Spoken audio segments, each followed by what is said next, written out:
ये बहुत ही अफसोस की गल है कि 6 साल बीत चुके हैं। 14 अक्टूबर ਨੂੰ 6 साल बीत गए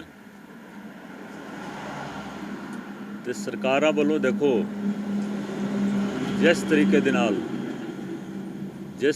नाल काम किए जा रहे हैं वो बहुत ही असी कहांगे कि लोक हित के खिलाफ है। इन्ना इंपॉर्टेंट केस होवे तुसी देखोगे पहला SIT बनी, फिर केस CBI नूं गया, फिर केस वापस आया तो तफ्तीश ही चलती जा रही है।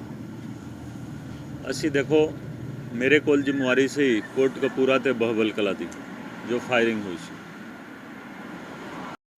ਮੁੱਖ ਮੰਤਰੀ ਚਰਨਜੀਤ ਸਿੰਘ ਚੰਨੀ ਦੀ ਅਗਵਾਈ ਹੇਠ ਪੰਜਾਬ ਸਰਕਾਰ ਹਰ ਵਰਗ ਲਈ ਭਲਾਈ ਦੇ ਕੰਮ ਕਰਦੀ ਆ ਰਹੀ ਹੈ।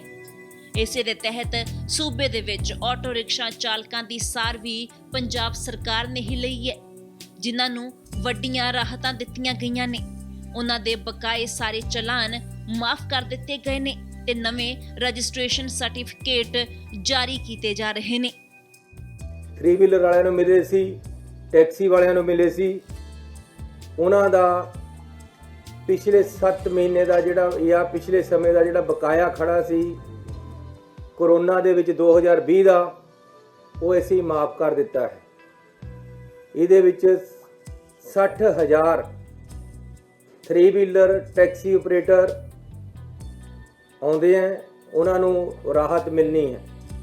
ਲੋਕ ਅਦਾਲਤਾਂ ਲਗਾ ਕੇ जुर्माने वजों महज 1 रुपया वसूल के उसनूं माफ किया जा रहा है।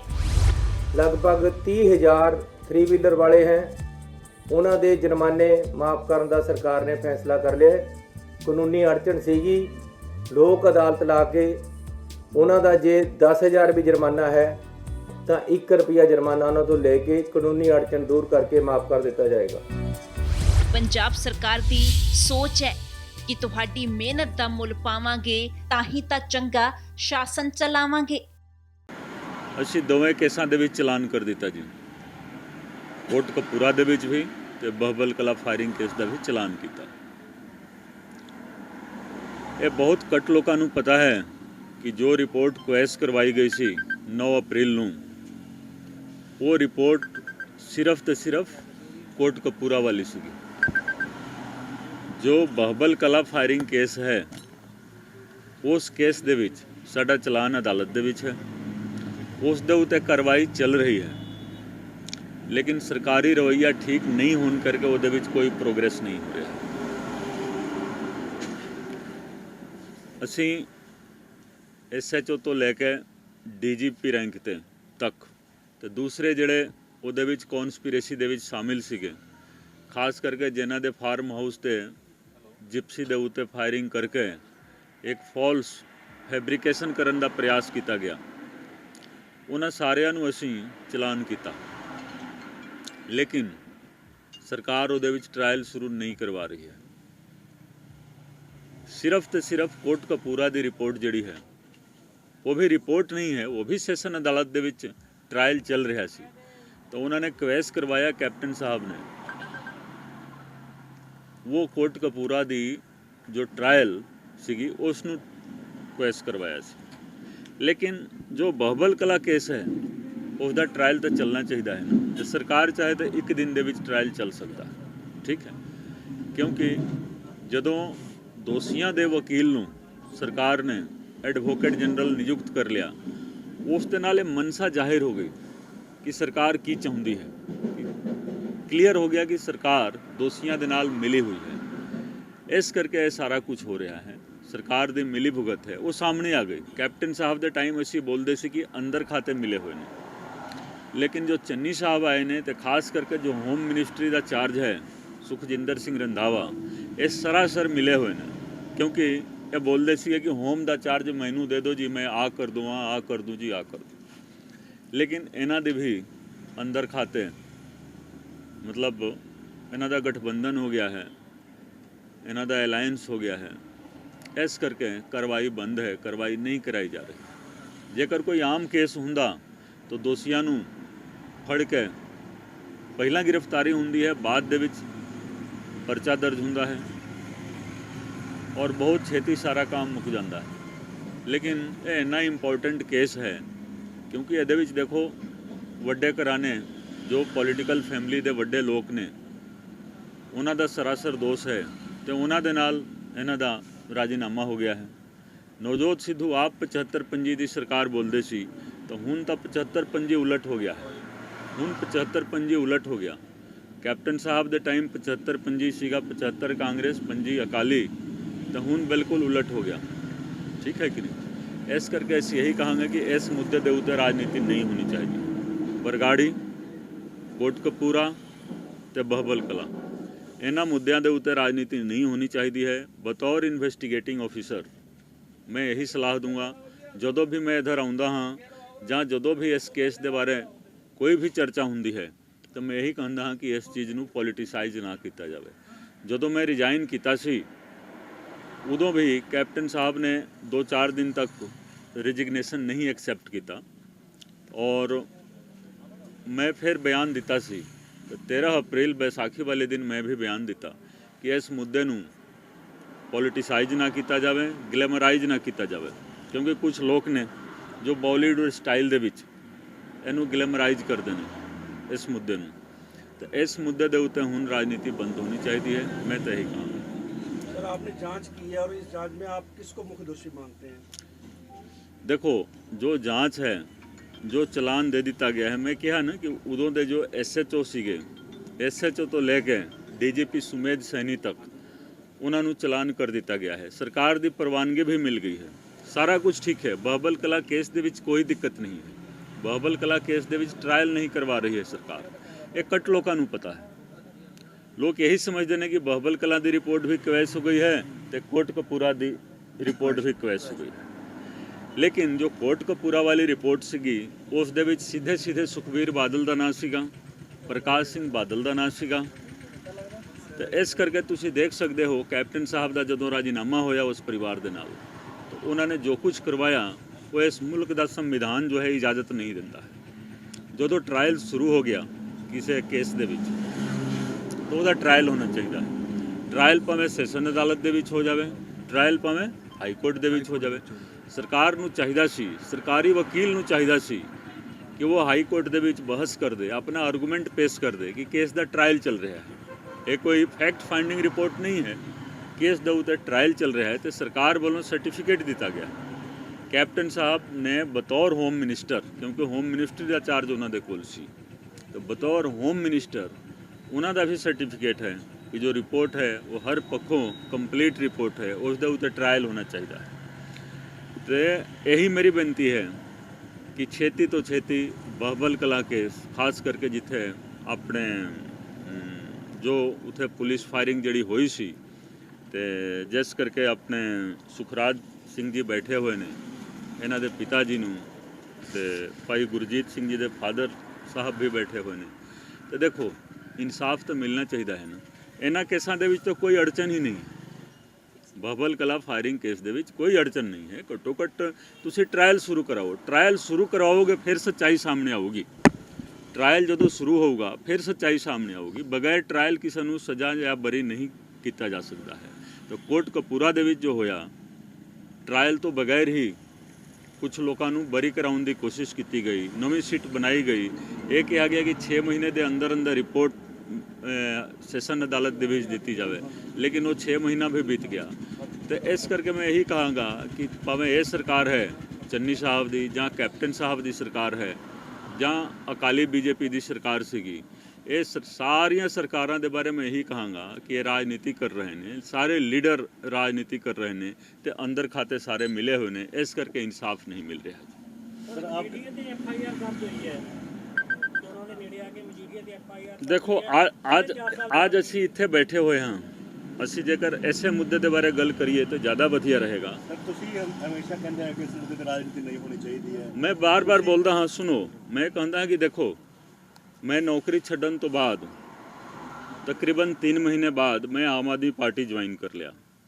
मैं भी यही कहता हाँ कि हाँ, असी भी नहीं करांगे जी राजनीति, आम आदमी पार्टी भी राजनीति नहीं करेगी, लेकिन राजनीति बंद होनी चाहिए है। 2 दिन पहला ही एक व्यक्ति आके इत्थे राजनीति कर गया है, जिसका कोई ਮਤਲਬ ਕੋਈ ਨਾਤਾ ਰਿਸ਼ਤਾ ਇਹਨਾਂ ਕੇਸਾਂ ਦੇ ਨਾਲ ਨਹੀਂ ਰਿਹਾ ਹੈ। ਨਾਮ ਲੈ ਜਦੋਂ ਬੇਅਦਬੀ ਹੋਈ ਸੀ ਨਾਮ ਮੈਂ ਲੈ ਚੁੱਕਿਆ ਪਹਿਲਾਂ ਹੀ। ਜਦੋਂ ਬੇਅਦਬੀ ਹੋਈ ਸੀ 2015 ਦੇ ਵਿੱਚ ਕੋਈ ਇੱਕ ਸਟੇਟਮੈਂਟ ਦਿਖਾ ਦਿਓ ਉਸ ਵਿਅਕਤੀ ਦਾ, ਇੱਕ ਸਟੇਟਮੈਂਟ। ਤੇ ਜਦੋਂ ਵਿਸਾਖੀ ਵਾਲੇ ਦਿਨ ਸਿੱਧਾ ਪ੍ਰਗਟ ਹੋ ਗਏ ਆ ਕੇ ਬੁਰਜ ਜਵਾਹਰ ਸਿੰਘ ਵਾਲਾ ਗੁਰਦੁਆਰਾ ਸਾਹਿਬ ਦੇ ਵਿੱਚ, ਫਿਰ ਇੱਕ ਦਿਨ ਇੱਧਰ ਆ ਕੇ ਬਰਗਾੜੀ ਦੇ ਵਿੱਚ, ਫਿਰ ਇੱਥੇ ਆ ਕੇ ਬਹਿ ਗਏ। ਤਾਂ ਮੈਂ ਇਹੀ ਕਹਿੰਦਾ ਹਾਂ ਕਿ ਦੇਖੋ ਤੁਹਾਡਾ ਮੁੱਦਾ ਇਹ ਕਦੇ ਵੀ ਰਿਹਾ ਨਹੀਂ। 2015 ਦੇ ਵਿੱਚ ਬੇਅਦਬੀ ਹੋਈ, ਗੋਲੀਬਾਰੀ ਹੋਈ, ਤੁਹਾਡਾ ਇੱਕ ਵੀ ਸਟੇਟਮੈਂਟ ਜਾਂ ਜੇਕਰ ਤੁਸੀਂ ਆਏ ਹੋ ਤਾਂ ਦੱਸ ਦਿਓ ਕਿ ਤੁਸੀਂ ਆਏ ਸੀ, ਤੁਸੀਂ ਬਿਆਨ ਦਿੱਤਾ ਸੀ, ਤੁਹਾਡੀ ਸਰਕਾਰ ਸੀਗੀ। तो ये सारा काम जड़ा हो रहा है ना जी, ये सारा मतलब राजनीति तो प्रेरित है। तो मैं यही कहना चाहूँगा कि राजनीति करनी बंद कर दो। ये भी इंसाफ वास्ते बैठे हुए ने, ये नौकरी वास्ते नहीं बैठे हुए ने, नौकरी दे मुहताज नहीं हैं। तो उस चीज़ ਨੂੰ भी गलत मतलब मोड़ देने की कोशिश की गई। तो मैं इस करके आया है कि राजनीति बंद करो इस मुद्दे के उत्ते। मैं एक राजनीतिक दल का आम आदमी पार्टी का मैंबर हाँ, लेकिन मैं यही कहूँगा कि राजनीति ना करो। असी भी राजनीति नहीं करांगे, साड़ी पार्टी भी राजनीति नहीं करेगी। ਸਰ ਕੀ ਫਿਰ ਇਨਸਾਫ ਦੀ ਮੰਗ ਕਰਨਾ ਵਾਜਬ ਰਹੂਗਾ? ਤੁਸੀਂ ਕਲੀਅਰ ਕੱਟ ਕਹਿਤਾ, ਤੁਸੀਂ ਜੁਡੀਸ਼ਰੀ ਦੇ ਵਿੱਚ ਰਹੇ, ਤੁਸੀਂ ਖਫਾ ਹੋਏ, ਤੁਸੀਂ ਆਪਣਾ ਰਿਜ਼ਾਈਨ ਦਿੱਤਾ, ਤੁਸੀਂ ਕਿਹਾ ਪੋਲਿਟਿਕਸ ਹੋ ਰਹੀ ਹੈ, ਫਿਰ ਇਹ ਮੋਰਚਾ ਲੱਗਾ, ਦੁਬਾਰਾ ਮੋਰਚਾ ਲੱਗਾ, ਮਜਬੂਰੀ ਰਹੀ ਪਰਿਵਾਰਾਂ ਦੀ। ਫਿਰ ਹੁਣ ਇਨਸਾਫ ਦੀ ਉਮੀਦ ਕਿਤੋਂ ਕੀਤੀ ਜਾਵੇ? ਕਿਹੜੀ ਜਿਹੀ ਪਾਰਟੀ, ਕਿਹੜਾ ਜਿਹਾ ਲੀਡਰ, ਕਿਹੜੀ ਜਿਹੀ ਜੁਡੀਸ਼ਰੀ ਹੋਊਗੀ ਜਿਹੜੀ ਇਨਸਾਫ ਦੇਊਗੀ?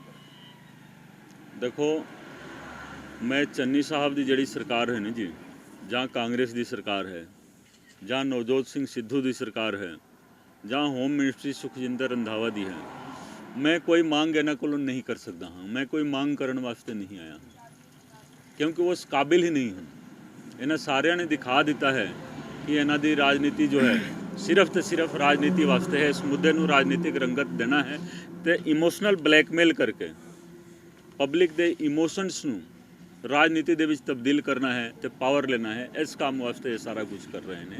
ਇਹੀ ਚੀਜ਼ ਬੰਦ ਹੋਣਾ ਚਾਹੀਦਾ ਹੈ।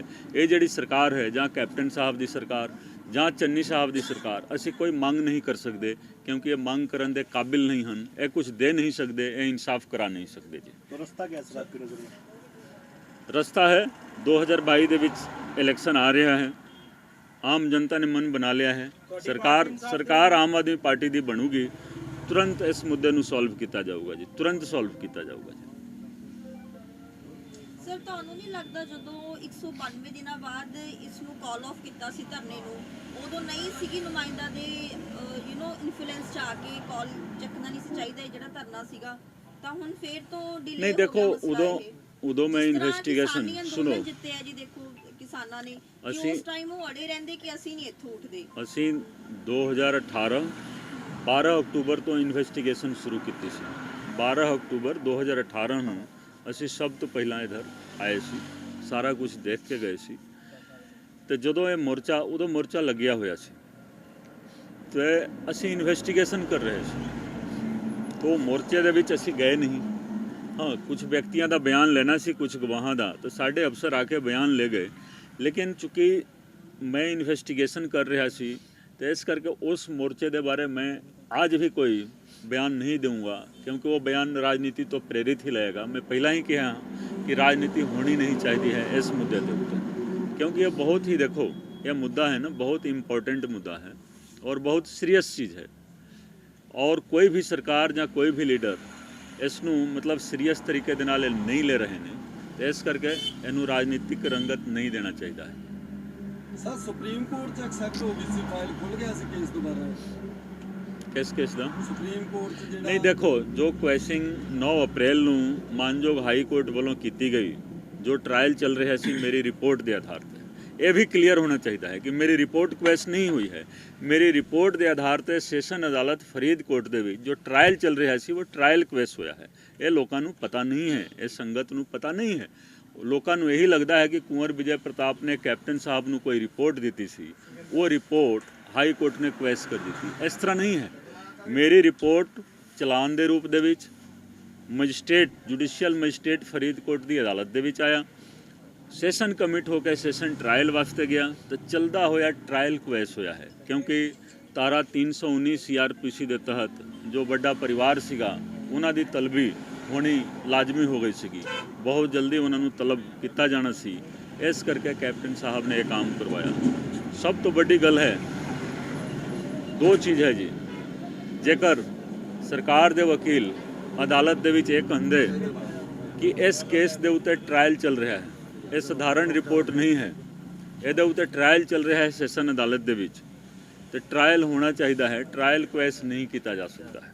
ठीक है, ਜਦੋਂ ਚਲਾਨ ਟੂਕਟ ਹੋ ਜਾਂਦਾ ਹੈ, ਸੈਸ਼ਨ ਕਮਿਟ ਹੋ ਜਾਂਦਾ ਹੈ, ਤਾਂ ਉਸ ਨੂੰ मतलब क्वेस नहीं किया जा सकता। इस मुल्क का संविधान इस चीज़ की इजाज़त नहीं दिंदा है, क्योंकि ये अपने तरह का ये पहला एग्जाम्पल है पूरे इंडिया दे विच, पूरे इंडिया दे विच। दूसरा, जेकर साडे वकील बोलते सरकार दे कि रिपोर्ट तो सैशन अदालत फरीदकोट दे विच है तो फैसला हाई कोर्ट दे विच हो रहा है, बराए मेहरबानी ये रिपोर्ट सैशन अदालत तो तुसी कॉल करो हाई कोर्ट दे विच, हाई कोर्ट जांच कर लेवे, जांच करन उपरांत ही कोई फैसला होना चाहिए है। ये दो पॉइंट के उत्ते जेकर बहस कर लेंदे तो मैं बार बार इन्होंने यही कहता सी, ये दिल्ली वकील लेके आउंदे सी, एडवोकेट जनरल आप एपीयर नहीं हुंदे सी, जानते सी एपीयर नहीं हुंदे सी। एडवोकेट जनरल का एक रूल हुंदा है कि अपने हाई कोर्ट दे विच जदों एडवोकेट जनरल किसी केस दे विच पेश हुंदा है तो उसनूं सब तो पहला मौका मिलता है, वो जदों मर्जी बोल सकता है। तो जेकर एडवोकेट जनरल नहीं जाऊगा, तुसी ABCD किसी होर वकील नूं तुसी भेजोगे तो उसनूं जाहिर है बाद दे विच मौका मिलना है। तो जेकर एडवोकेट जनरल जांदा, एडवोकेट जनरल नूं सीधा 2 लाइन बोलना सी कि इन्हां केसां दा ट्रायल चल रहा है सैशन अदालत दे विच, ट्रायल कराउण दो। तो जेकर कोई फैसला देना है तो रिपोर्ट तुसी मंगा लो। ये रिपोर्ट 5, 10, 20, 50 पेज की तो नहीं सीगी ना जी, वो सारा एविडेंस सीगा, एक भी गवाह का बयान नहीं होया, ना ही कोई डॉक्यूमेंट्स चेक किया गया, ना ही साडी रिपोर्ट के बारे मेरिट के आधार पर कोई टिप्पणी की गई है। जो टिप्पणी की गई है मेरे बारे की गई है, रिपोर्ट के आधार पर तुसी देखोगे, रिपोर्ट के आधार पर जेकर फैसला हुंदा फिर कुछ होर ही फैसला आउणा सी। तो मैं हो सकता है कि मेरी शकल किसी को पसंद नहीं होवे, मेरा चेहरा पसंद ना होवे, जां मतलब मैं किसी को पसंद नहीं होवां, लेकिन जो मेरी रिपोर्ट है वो रिपोर्ट तो जरूर देखनी चाहिए है ना, गवाहां दा बयान तो देखना चाहिए है ना। गवाहां दा बयान हुंदा अदालत दे विच, फिर जाके पता लगदा कि दोषी कौन है, तो रिपोर्ट दे विच की मतलब खासियत है। तो ये सारा कुछ कराया नहीं गया, तो इस करके ये सब कुछ सोची समझी साजिश के तहत ये सब इन्होंने कराया सी। तो उस दे नाल मनसा जाहिर हो जाती है, वो मनसा प्रगट होंदी है, DGP वही लगाया जाता है। नवजोत सिद्धू केवल एक स्क्रिप्ट के तहत एक नाटक करते हैं, उन्होंने भी सहमति सीगी जो DGP लगाया गया सी। अगर कोई प्रधान होवे उस पार्टी का तो DGP लग रहा है, तो कि प्रधान को पता नहीं है कि कौन DGP लग रहा है। तो DGP लगाया गया जिन्हों ने इस बहबल कला केस नूं खराब करने की कोशिश की सी। आज भी जो केस है बहबल कला का वो उन्होंने नाँ तो ही बोलता है। शिकायती का जो नाम है, शिकायती का जो कॉलम है वो ADGP क्राइम का ही जिक्र आता है। तो वो केस जिसने खराब किया उसनों ही बनाया गया। जेकर उन्होंने तफ्तीश चंगी तरीके दे नाल कर ली हुंदी तो किसी भी कमीशन की लोड़ ना तो जोरा सिंह कमीशन, ना ही फिर कोई जस्टिस रंजीत सिंह कमीशन, ना ही कोई SIT की लोड़ पैंदी। तो देखो वो भी चीज़ जदों एडवोकेट जनरल बन गया, एडवोकेट जनरल जेकर दोषियों का वकील ही बन गया तो उस दे नाल क्लीयर हो जाता है कि सरकार की की मनसा है, सरकार की चाहती है। तो जो मिली भगत अंदर खाते अलायंस चल रहा सी 75-25 वो 25-75 दे विच सीधा तब्दील हो गया। इस करके असी आस नहीं कर सकते कि ये सरकार इंसाफ देगी। ਸਰ ਆਪਨੇ ਜਾਂਚ ਮੇਰਾ ਮੁੱਦਾ ਤੇ ਤੁਸੀਂ ਅਸਤੀਫਾ ਦਿੱਤਾ ਹੈ, ਤੁਸੀਂ ਇੱਕ ਵੱਡਾ ਦਾਅਵਾ ਕੀਤਾ ਸੀਗਾ ਜਿੰਨੀਆਂ ਮਰਜ਼ੀ ਇਹ ਸਿੱਟਾ ਬਣਾਉਣਾ, ਜੋ ਕੁਝ ਮਰਜ਼ੀ ਕਰਨਾ, ਇਨਸਾਫ ਨਹੀਂ ਮਿਲੂਗਾ। ਤੁਹਾਨੂੰ ਕਿਤੇ ਸਰਕਾਰ ਦੀ ਮਾਨਸ਼ਾ ਦੇ ਸ਼ੱਕ ਸੀ ਜਾਂ ਤੁਹਾਨੂੰ ਇਹ ਲੱਗਦਾ ਜਿਹੜੀ ਬਰੀਕੀ ਨਾਲ ਤੁਸੀਂ ਜਾਂਚ ਕੀਤੀ ਹੈ ਹੋਰ ਕੋਈ ਅਫਸਰ ਕਰ ਨਹੀਂ ਸਕਦਾ?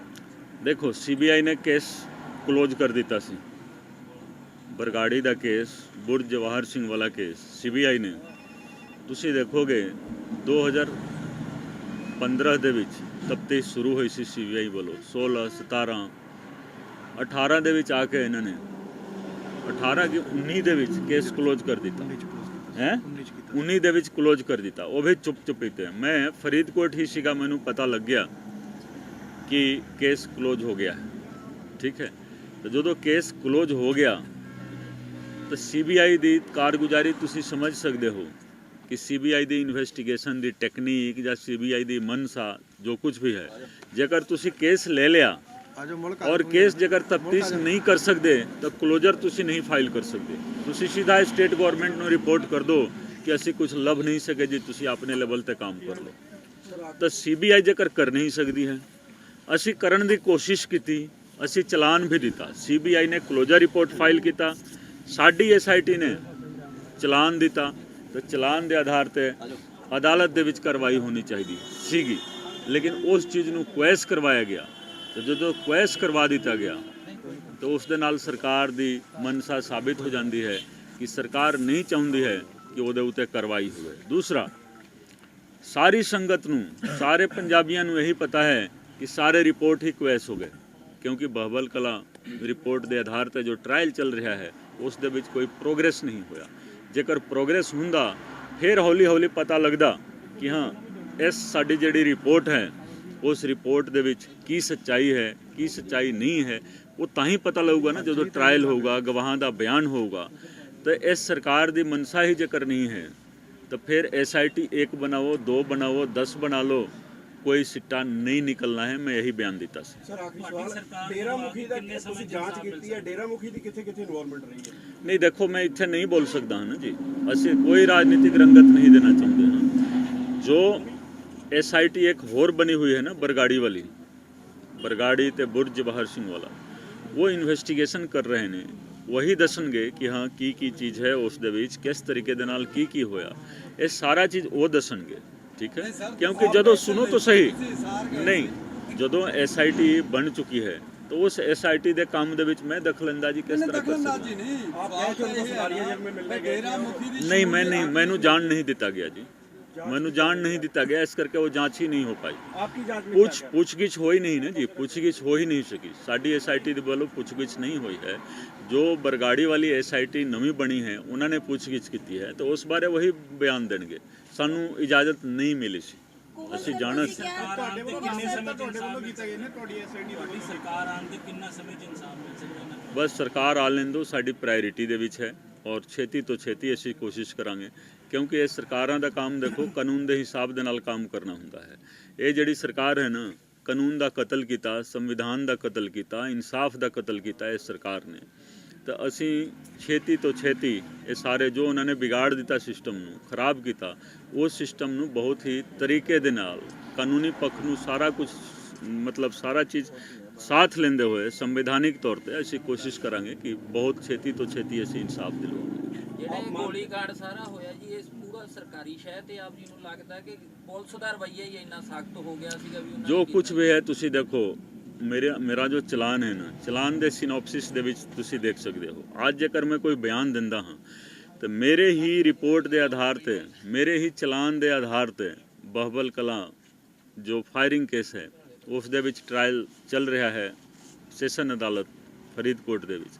ਤਾਂ ਜੇਕਰ ਕੋਈ ਵੀ ਬਿਆਨ ਮੈਂ ਇਧਰ ਦਿੰਦਾ ਹਾਂ ਤਾਂ ਉਸ ਦੇ ਨਾਲ ਉਸ ਮਤਲਬ ਟ੍ਰਾਇਲ ਦੇ ਉੱਤੇ ਇਫੈਕਟ ਪਊਗਾ। ਇਸ ਕਰਕੇ ਮੈਂ ਕੋਈ ਬਿਆਨ ਆਫ ਦਾ ਰਿਕਾਰਡ ਨਹੀਂ ਦੇਣਾ ਚਾਹੁੰਦਾ। ਜੋ ਗੱਲ ਇੱਥੇ ਚੱਲ ਰਹੀ ਹੈ ਨਾ ਜੀ, ਸਿਰਫ ਪੁਆਇੰਟ ਤੇ ਸੁਣੋ, ਵਿਕਰਮ ਮਜੀਠੀਆ ਦੇ ਉੱਤੇ ਇਹਨਾਂ ਨੇ ਵੀ ਸਵਾਲ ਕਰਨ ਦੀ ਕੋਸ਼ਿਸ਼ ਕੀਤੀ। ਮੈਂ ਬਾਅਦ ਦੇ ਵਿੱਚ ਫਰੀਦਕੋਟ ਆਉਂਦਾ ਹਾਂ, ਵਿਕਰਮ ਮਜੀਠੀਆ ਦੇ ਉੱਤੇ ਸਵਾਲ ਜਿੰਨਾ ਕਰਨਾ ਹੈ ਨਾ ਤੁਸੀਂ ਕਰ ਲੈਣਾ, ਠੀਕ ਹੈ ਨਾ। ਅੱਜ ਬਹਬਲ ਕਲਾ ਫਾਇਰਿੰਗ ਕੇਸ, ਠੀਕ ਹੈ ਕਿ ਨਹੀਂ, ਇਸ ਦੇ ਉੱਤੇ ਜੋ ਸਵਾਲ ਕਰਨਾ ਹੈ ਤੁਸੀਂ ਕਰੋ। ਸਰ ਇਹਦੇ ਨਾਲ ਸੰਬੰਧਿਤ ਸੁਪਰੀਮ ਕੋਰਟ ਸੁਣਵਾਈ ਹੋ ਰਹੀ ਹੈ ਕਿ ਨਹੀਂ? ਸੁਪਰੀਮ ਕੋਰਟ ਦੇ ਵਿੱਚ ਕਿਸ ਤਰ੍ਹਾਂ ਸੁਣਵਾਈ ਹੋਊਗੀ? ਦੇਖੋ 9 ਅਪ੍ਰੈਲ ਨੂੰ ਜੋ ਫੈਸਲਾ ਆਇਆ ਸੀ ਉਸ ਫੈਸਲੇ ਦੇ ਖਿਲਾਫ ਮੈਂ ਡਬਲ ਬੈਂਚ ਦੇ ਸਾਹਮਣੇ ਅਪੀਲ ਕੀਤੀ। ਕੈਪਟਨ ਸਾਹਿਬ ਦੇ ਵਕੀਲਾਂ ਨੇ, ਸਰਕਾਰੀ ਵਕੀਲਾਂ ਨੇ ਕਿਹਾ ਕਿ ਹਾਈ ਕੋਰਟ ਦੇ ਵਿੱਚ ਅਪੀਲ ਹੋ ਹੀ ਨਹੀਂ ਸਕਦੀ, ਹੋ ਨਹੀਂ ਸਕਦੀ ਤੇ ਸੁਪਰੀਮ ਕੋਰਟ ਦੇ ਵਿੱਚ ਹੋਊਗੀ। ਜਦੋਂ ਅਸੀਂ ਹਾਈ ਕੋਰਟ ਦੇ ਵਿੱਚ ਅਪੀਲ ਕਰ ਦਿੱਤੀ, ਅਪੀਲ ਸਾਡੀ ਐਡਮਿਟ ਹੋ ਗਈ, ਮਤਲਬ ਮਾਨਯੋਗ ਡਬਲ ਬੈਂਚ ਨੇ ਜਦੋਂ ਸਵੀਕਾਰ ਕਰ ਲਿਆ ਸਾਡੀ ਅਪੀਲ ਨੂੰ, ਇਹਨਾਂ ਨੇ ਕੋਸ਼ਿਸ਼ ਕੀਤੀ ਕਿ ਉਹ ਨਾ ਕਰਨ, ਮਤਲਬ ਉਹਦੇ ਉੱਥੇ ਐਡਮਿਟ ਨਾ ਹੋਵੇ। ਤਾਂ ਜਦੋਂ ਇਧਰ ਹੋ ਗਿਆ ਫਿਰ ਇਹ ਸੁਪਰੀਮ ਕੋਰਟ ਦੇ ਵਿੱਚ ਜਾ ਕੇ ਕਰ ਰਹੇ ਨੇ। ਇਹ ਸਰਾਸਰ ਦੇਖੋ, ਇਹ ਸੰਵਿਧਾਨਿਕ ਜੋ ਪ੍ਰਾਵਧਾਨ ਨੇ, ਸਾਡਾ ਸੰਵਿਧਾਨ ਹੈ, ਉਸ ਦੀ ਉਲੰਘਣਾ ਹੈ। ਇਹਨਾਂ ਨੇ ਸਾਰਾ ਕੁਝ ਸੋਚੀ ਸਮਝੀ ਸਾਜ਼ਿਸ਼ ਦੇ ਤਹਿਤ ਕੀਤਾ ਸੀ, ਕਿਉਂਕਿ ਸਰਕਾਰ ਨੂੰ ਵੀ ਇਹੀ ਚਾਹੀਦਾ ਸੀ ਕਿ ਉਹ ਅਪੀਲ ਸਰਕਾਰੀ ਤੌਰ ਤੇ ਹੋਣਾ ਚਾਹੀਦਾ ਸੀ। ਤੇ ਮੈਂ ਆਖਰੀ ਦਿਨ ਕੀਤਾ ਸੀ, ਜੋ ਲਾਸਟ ਡੇਟ ਸੀਗਾ ਨਾ ਲਿਮਿਟੇਸ਼ਨ ਦਾ, ਆਖਰੀ ਦਿਨ ਮੈਂ ਬਾਰ-ਬਾਰ ਪੁੱਛਦਾ ਰਿਹਾ ਸਰਕਾਰ ਨੂੰ, ਸਰਕਾਰ ਦੇ ਅਫਸਰਾਂ ਨੂੰ ਕਿ ਤੁਸੀਂ ਅਪੀਲ ਕਰ ਰਹੇ ਹੋ ਕਿ ਨਹੀਂ ਕਰ ਰਹੇ ਹੋ। ਕੈਪਟਨ ਸਾਹਿਬ ਦਾ ਬਿਆਨ ਆਇਆ ਸੀ ਕਿ ਜਿਸ ਦਿਨ ਲਿਖਤੀ ਤੌਰ ਤੇ ਆ ਗਿਆ ਮਤਲਬ ਆਰਡਰ, ਉਸ ਤੋਂ ਅਗਲੇ ਦਿਨ ਹੀ ਕਰ ਦੇਵਾਂਗੇ, ਲੇਕਿਨ ਇਹਨਾਂ ਨੇ ਲਾਸਟ ਡੇਟ ਤੱਕ ਨਹੀਂ ਕੀਤਾ। ਫਿਰ ਮੈਂ ਆਖਰੀ ਦਿਨ ਆਪਣੇ ਵੱਲੋਂ ਨਿੱਜੀ ਤੌਰ ਤੇ ਅਪੀਲ ਫਾਈਲ ਕੀਤੀ ਸੀ ਤੇ ਅਪੀਲ ਡਬਲ ਬੈਂਚ ਦੇ ਸਾਹਮਣੇ ਹੀ ਹੋਣਾ ਸੀ, ਸੁਪਰੀਮ ਕੋਰਟ ਦੇ ਵਿੱਚ ਨਹੀਂ ਹੋਣਾ ਸੀ। ਤਾਂ ਸੁਣਵਾਈ ਹੋ ਰਹੀ ਹੈ, ਫਿਰ ਮਾਰਚ ਦੇ ਵਿੱਚ ਹੈ ਡੇਟ। ਜੇ ਸਰ ਤੁਹਾਡੀ ਐਸਆਈਟੀ ਜਿਹੜੀ ਰੱਦ ਹੋਈ ਸੀ ਉਹਦਾ ਨੋਟਿਸ ਨਹੀਂ ਲਿਆ ਸੀ ਸੁਪਰੀਮ ਕੋਰਟ ਨੇ ਮੈਂ ਰੱਦ ਨਹੀਂ ਹੋ ਸਕਦੀ? ਤੁਸੀਂ ਦੇਖੋ, ਮੇਰੀ ਗੱਲ ਤੁਸੀਂ ਸਮਝੋ, ਜੋ ਸਾਡੀ ਰਿਪੋਰਟ ਜਾਂ ਸਾਡਾ ਜੋ ਟ੍ਰਾਇਲ ਦਾ ਪ੍ਰੋਸੈਸ ਚੱਲ ਰਿਹਾ ਸੀ ਉਹ ਕੁਐਸ ਹੋਇਆ 9 ਅਪ੍ਰੈਲ ਨੂੰ। ਉਸੇ ਕੁਐਸਿੰਗ ਦੇ ਖਿਲਾਫ ਅਸੀਂ ਅਪੀਲ ਪਾਈ ਹੋਈ ਹੈ ਨਾ ਜੀ ਡਬਲ ਬੈਂਚ ਦੇ ਵਿੱਚ। ਤਾਂ ਤੁਸੀਂ ਡਬਲ ਬੈਂਚ ਦੇ ਵਿੱਚ ਅਪੀਲ ਹੈ ਨਾ, ਉਹ ਸਾਡੀ ਅਪੀਲ, ਮੇਰੀ ਨਿੱਜੀ ਤੌਰ ਤੇ ਅਪੀਲ ਹੈ ਨਾ, ਉਸ ਦੀ ਗੱਲ ਕਰੋ। ਸੁਪਰੀਮ ਕੋਰਟ ਦੇ ਵਿੱਚ ਤਾਂ ਉਹਨਾਂ ਨੇ ਬਸ ਆਪਣਾ ਸਕੀਮ ਸੇਵਿੰਗ ਵਾਸਤੇ ਕੀਤਾ, ਟਾਈਮ ਬਾਉਂਡ ਕੀਤਾ ਉਹਨਾਂ ਨੇ, ਕੱਲਾ ਮਤਲਬ ਡਿਲੇ ਕਰਨਾ। ਠੀਕ ਹੈ ਕਿ ਨਹੀਂ? ਉਹ ਡਿਲੇ ਟੈਕਟਿਕ ਸੀਗਾ ਉਹਨਾਂ ਦਾ। ਜੇਕਰ ਉਹਨਾਂ ਦੀ ਮਨਸਾ ਸਹੀ ਹੁੰਦੀ ਤਾਂ ਉਹ ਕਰ ਲੈਂਦੇ ਹਾਈ ਕੋਰਟ ਦੇ ਡਬਲ ਬੈਂਚ ਦੇ ਸਾਹਮਣੇ, ਹਾਈ ਕੋਰਟ ਤੇ ਡਬਲ ਤੇ ਬੈਂਚ ਤੇ ਹੋ ਸਕਦੀ ਉਹ ਸੀ। ਸਮਾਂ ਸਿਰ ਹੀ ਕਰ ਲੈਂਦੇ। ਉਹਨਾਂ ਨੇ ਕੀਤਾ ਨਹੀਂ। ਜਦੋਂ ਸਾਡੀ ਅਪੀਲ ਐਕਸੈਪਟ ਹੋ ਗਈ, ਐਕਸੈਪਟ ਮੀਨਸ ਕਿ ਐਡਮਿਟ ਹੋ ਗਈ, ਉਸ ਤੋਂ ਬਾਅਦ ਉਹਨਾਂ ਨੇ ਇਹ ਸਾਰਾ ਕੁਝ ਕੀਤਾ। ਅਲੀਸ਼ਾ ਬੇਗਮ, ਇੱਕ ਔਰਤ ਦਾ ਦੁੱਖ ਇੱਕ ਔਰਤ ਹੀ ਸਮਝ ਸਕਦੀ ਹੈ। ਰੂਹਾਨੀ ਅਤੇ ਕਾਲੀ ਸ਼ਕਤੀਆਂ ਦੀ ਮਾਲਕਨ, ਦੁਨੀਆ ਦਾ ਸਭ ਤੋਂ ਚਮਤਕਾਰੀ ਇਲਮ ਮੇਰੇ ਕੋਲ ਹੈ। ਮੇਰੇ ਕੀਤੇ ਨੂੰ ਕੋਈ ਕੱਟ ਨਹੀਂ ਸਕਦਾ। ਕਾਲਾ ਇਲਮ ਕਰਨਾ ਅਤੇ ਤੋੜਨਾ ਹਰ ਇੱਕ ਦੇ ਵੱਸ ਦੀ ਗੱਲ ਨਹੀਂ। ਪਰੇਸ਼ਾਨੀ ਜਿਵੇਂ ਲਵ ਮੈਰਿਜ, ਪਤੀ ਪਤਨੀ 'ਚ ਝਗੜਾ, ਸੌਤਨ ਦੁਸ਼ਮਣ ਤੋਂ ਛੁਟਕਾਰਾ, ਤਲਾਕ ਕੇਸ, ਬੁਰੇ ਸੁਪਨੇ, ਵਿਦੇਸ਼ ਯਾਤਰਾ, ਬੁਰੀ ਸੰਗਤ ਜਾਂ ਨਸ਼ਾ ਛੁਡਾਉਣਾ, ਬਿਮਾਰੀ 'ਚ ਦਵਾ ਨਾ ਲੱਗਣਾ। ਵਸ਼ੀਕਰਨ ਇੱਕ ਸੱਚਾਈ ਹੈ। ਵਸ਼ੀਕਰਨ ਕਰਵਾਓ, ਮਨ ਚਾਹਾ ਪਿਆਰ ਪਾਓ। ਕੀ ਤੁਹਾਡੀ ਕਿਸਮਤ 'ਚ ਲੋਟਰੀ ਦਾ ਯੋਗ ਹੈ ਜਾਂ ਨਹੀਂ? ਸੱਚਾਈ ਜਾਣੋ। ਲੋਟਰੀ ਨੰਬਰ ਪਾਓ, ਭਾਵੇਂ 649 ਹੋਵੇ ਜਾਂ ਲੋਟੋ ਮੈਕਸ। 11 ਘੰਟੇ 'ਚ ਕਰਵਾਓ ਹਰ ਪਰੇਸ਼ਾਨੀ ਦਾ ਹੱਲ ਘਰ ਬੈਠੇ। ਅਸ਼ਟਾਮ ਪੇਪਰ ਤੇ ਲਿਖ ਕੇ ਲਵੋ ਕੰਮ ਦੀ ਗਾਰੰਟੀ। ਜਾਂ ਕਹਿਣੇ ਤੋਂ ਬਾਹਰ तुरंत संपर्क करो, ਤੁਹਾਡੀ ਹਰ ਗੱਲ ਗੁਪਤ ਰੱਖੀ ਜਾਵੇਗੀ। ਅਲੀਸ਼ਾ ਬੇਗਮ। वर्ल्ड फेमस बाबा सलीम खान 21 बार गोल्ड मेडलिस्ट। सारियां थावां तो निराश ਅਤੇ ਮਾयूस होने वाले एक बार फोन जरूर करो, जिवें चाहोगे उवें होएगा। It's my promise, immediately result, open challenge. इल्मां दे माहिर A to Z समस्यावां दा फोन ते घर बैठे करवाओ हल। वशीकरण ਅਤੇ मुठ करनी, लव मैरिज, सौतन ਅਤੇ दुश्मन तो छुटकारा, पक्का काम पक्का हल, 101% गारंटी, अष्टाम पेपर समेत। सब तो पहला काम करन दा वादा, नौकरी, प्रमोशन, कारोबार च परेशानी, घर च झगड़ा, कोर्ट केस, तलाक, प्रॉपर्टी झगड़ा, पति पत्नी च अनबन, जादू टोना, मनमोहनी वशीकरण करवाओ ਜਾਂ तुड़वाओ, रुस्से ਨੂੰ मनाउणा। ਹੁਣੇ ਕਾਲ ਕਰੋ ਬਾਬਾ ਸਲੀਮ ਖਾਨ 98 199 37 467।